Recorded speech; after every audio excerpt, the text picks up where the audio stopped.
दीपोत्सव का वर्णन प्राचीन ग्रंथों में मिलता है। दीपावली से जुड़े कुछ रोचक तथ्य हैं जो इतिहास के पन्नों में अपना विशेष स्थान बना चुके हैं।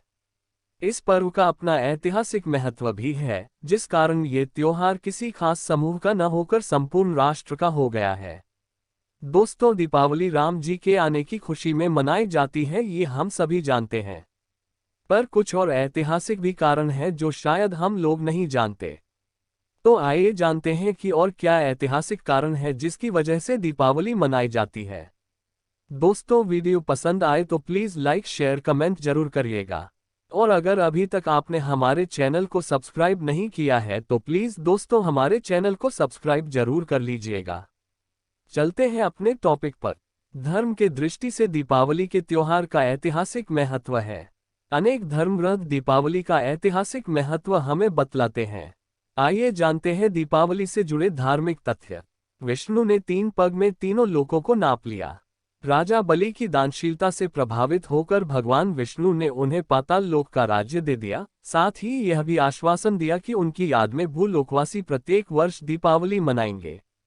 महाप्रतापी तथा दानवीर राजा बलि ने अपने बाहुबल से तीनों लोकों पर विजय प्राप्त कर ली। तब बलि से भयभीत देवताओं की प्रार्थना पर भगवान विष्णु ने वामन रूप धारण कर प्रतापी राजा बलि से 3 पग पृथ्वी दान के रूप में मांगी।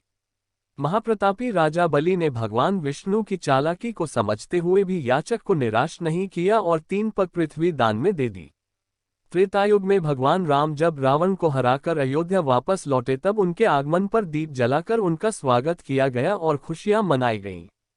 कार्तिक अमावस्या के दिन सिखों के छठे गुरु हरगोविंद सिंह जी बादशाह जहांगीर की कैद से मुक्त होकर अमृतसर वापस लौटे थे। बौद्ध धर्म के प्रवर्तक गौतम बुद्ध के समर्थकों एवं अनुयायियों ने 2500 वर्ष पूर्व गौतम बुद्ध के स्वागत में हजारों लाखों दीप जलाकर दीपावली मनाई थी। कृष्ण ने अत्याचारी नरकासुर का वध दीपावली के एक दिन पहले चतुर्दशी को किया था। इसी खुशी में अगले दिन अमावस्या को गोकुलवासियों ने दीप जलाकर खुशियां मनाई थीं। 500 ईसा वर्ष पूर्व की मोहनजोदड़ो सभ्यता के प्राप्त अवशेषों में मिट्टी की एक मूर्ति के अनुसार उस समय भी दीपावली मनाई जाती थी। उस मूर्ति में मात्र देवी के दोनों ओर दीप जलते दिखाई देते हैं। अमृतसर के स्वर्ण मंदिर का निर्माण भी दीपावली के ही दिन शुरू हुआ था। जैन धर्म के 24वें तीर्थंकर भगवान महावीर ने भी दीपावली के दिन ही बिहार के पावापुरी में अपना शरीर त्याग दिया। महावीर निर्वाण संवत इसके दूसरे दिन से शुरू होता है, इसलिए अनेक प्रांतों में इसे वर्ष के आरंभ की शुरुआत मानते हैं। ये भी कथा प्रचलित है कि जब श्री कृष्ण ने आत्ताई नरकासुर जैसे दुष्ट का वध किया तब ब्रजवासियों ने अपनी प्रसन्नता दीपों को जलाकर प्रकट की। राक्षसों का वध करने के लिए मां देवी ने महाकाली का रूप धारण किया। राक्षसों का वध करने के बाद भी जब महाकाली का क्रोध कम नहीं हुआ तब भगवान शिव स्वयं उनके चरणों में लेट गए। भगवान शिव के शरीर स्पर्श मात्र से ही देवी महाकाली का क्रोध समाप्त हो गया। इसी की याद में उनके शांत रूप लक्ष्मी की पूजा की शुरुआत हुई। इसी रात इनके रौद्ररूप काली की पूजा का भी विधान है।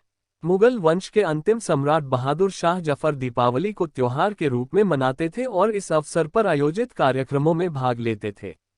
शाह आलम द्वितीय के समय में समूचे शाही महल को दीपों से सजाया जाता था एवं लाल किले में आयोजित कार्यक्रमों में हिंदू मुसलमान दोनों भाग लेते थे। पंजाब में जन्मे स्वामी रामतीर्थ का जन्म व महाप्रयाण दोनों दीपावली के दिन ही हुआ। इन्होंने दीपावली के दिन गंगा तट पर स्नान करते समय ओम कहते हुए समाधि ले ली। महर्षि दयानंद ने भारतीय संस्कृति के महान जननायक बनकर दीपावली के दिन अजमेर के निकट अवसान लिया। इन्होंने आर्य समाज की स्थापना की।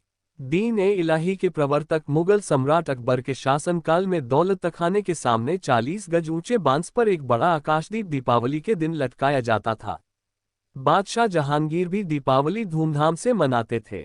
सम्राट विक्रमादित्य का राज्याभिषेक दीपावली के दिन हुआ था, इसलिए दीप जलाकर खुशियां मनाई गईं। ईसा पूर्व 4वीं शताब्दी में रचित कौटिल्य अर्थशास्त्र के अनुसार कार्तिक अमावस्या के अवसर पर मंदिरों और घाटों नदी के किनारे पर बड़े पैमाने पर दीप जलाए जाते थे।